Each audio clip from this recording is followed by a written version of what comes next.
Once you have data in your calculator, you're probably going to want to do some descriptive statistics with it.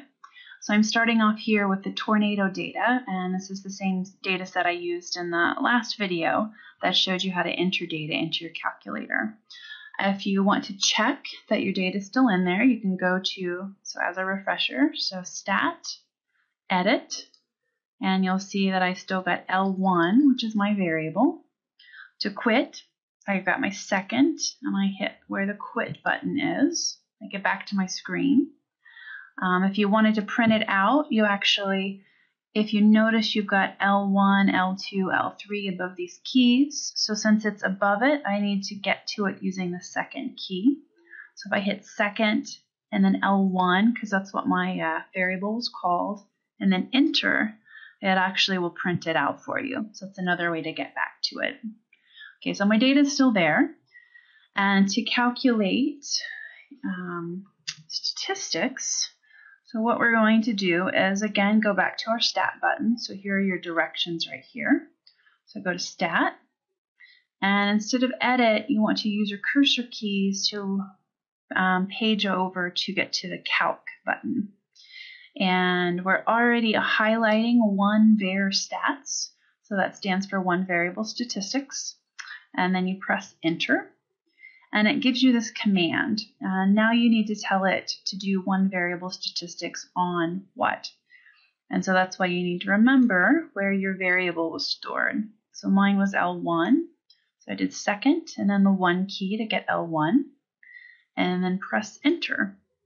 And so if you'll notice, there's a little arrow here because there's actually more statistics down below. But here we've got X bar. So X bar is the sum of our x's, 1265, so it gives us that 2. The number of observations is 12. So if I take 1265 divided by 12, I get my x bar. So if you want to connect that with our formula, I'm giving you that right there. It also gives us the sum of the x's, the sum of the x squares.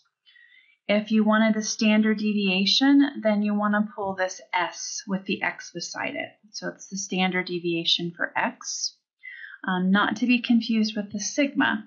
So if you remember from class, we used S to denote the sample standard deviation and sigma to denote the standard deviation for the population. So S is divided by n minus 1, sigma is divided by n. So there's the difference there. And if I want to calculate my sample variance, I'll need to square this. So here I'm giving you the formula. So S is 85.1 using our rounding rules. To get to my variance, I need to square this. So that comes out to a sample variance of 7245.4. And notice I didn't round my standard deviation before I squared it. So keeping with our rounding rules. And then if I'm asked for a population standard deviation and a population variance, that's going to be when I want to use the sigma. So if I page down, so I'm going to use my little arrows here, you'll notice that I get my minimum, so that's 10. My quartile, so my first quartile is 29.5. My median is 123.5. My third quartile is 135.5, and my maximum is 316. So this will be a great tool to check your calculations.